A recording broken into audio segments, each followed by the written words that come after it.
ada penuntut, juga ada pembelanya, itu juga mencoba untuk berinteraksi yang menurut kami kinerjanya profesional sampai mendapatkan putusan PTDH. Dan yang pertama-tama seperti yang kita dengar tadi, ya ada satu proses dari jam 9 pagi, jam 9 pagi lebih sampai barusan kita 15 menit atau 10 menit yang lalu mendengarkan putusannya. Satu proses yang cukup panjang, ya, yang menurut kami dengan pendalaman yang komprehensif gitu ya, tidak hanya melihat di titik kejadian seperti yang sudah tersebar di berbagai video, tapi juga ditarik konteks apa yang terjadi sebelum tempat-tempat kejadian, ya. Soal kerumunan masa aksi, soal tempat-tempat vital dan sebagainya itu tadi diurai. Soal juga bagaimana pengendalian rantisnya dan sebagainya juga tadi diurai. Yang menurut kami penguraian secara substansi cukup komprehensif. Ya, faktualnya diurai, juga bagaimana proses berjalannya rantis itu sampai sendirian juga diurai. Ada konteks di situ. Nah, menurut kami dengan proses kayak begitu bagus. Masing-masing stakeholder, ya, ada majelis, ada penuntut, juga ada pembelanya, itu juga mencoba untuk berinteraksi yang menurut kami kinerjanya profesional sampai mendapatkan putusan PTDH. Dan ini jadi sangat penting karena kami Kompolnas mendengarkan langsung apa yang disampaikan oleh keluarga korban kepada Pak Kapolri, kepada kami dan kepada Pak Kapolri secara langsung bagaimana keadilan, dan ini salah satu jawaban penting dalam proses itu. Ya, memang ini masih proses etik. Kemarin sudah diputusin gelarnya diteruskan kepada proses pidana. Itu yang pertama. Yang kedua yang nggak kalah penting adalah tadi dinyatakan terduga, ya, diputuskan PTDH, tapi masih mikir untuk apakah beliaunya banding ataukah tidak.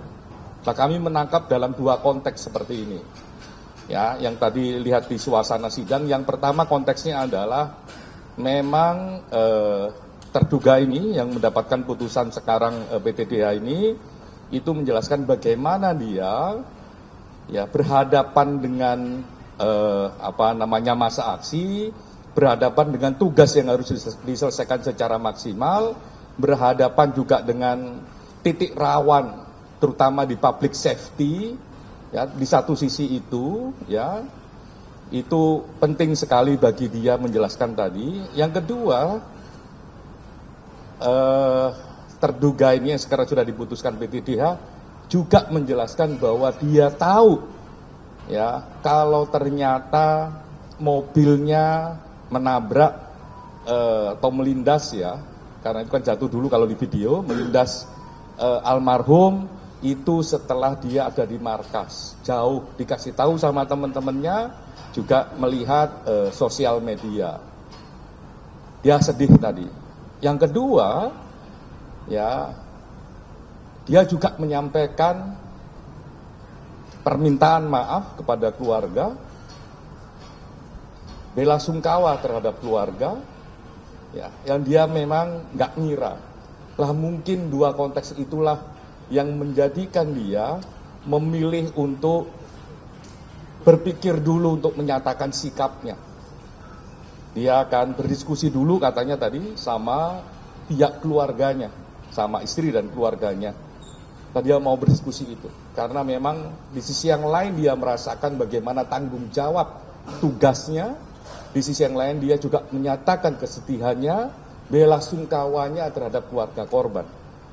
Ya, permintaan maaf tadi sempat 2 kali gitu disampaikan, mohon maaf, bela sungkawa terhadap keluarga korban. Menurut kami ini sikap yang sangat baik gitu ya. Tinggal memang harus kita refleksikan bersama-sama.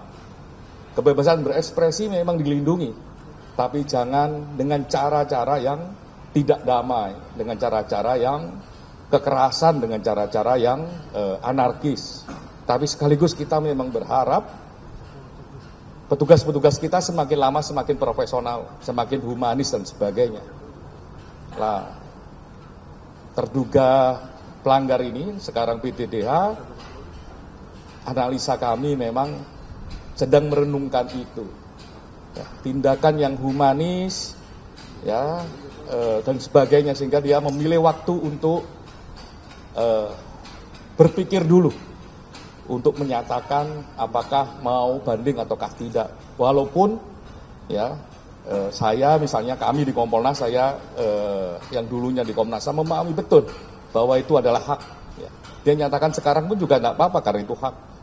Tapi dia mau merenungkan. Ada satu bahasa kemanusiaan yang ingin apa ya? Dia sampaikan. Ada bahasa pendekatan humanis yang juga dia sampaikan. Kami tadi di dalam di poin terakhir itu memang hening gitu ketika mendengarkan itu. Mungkin itu, terima kasih.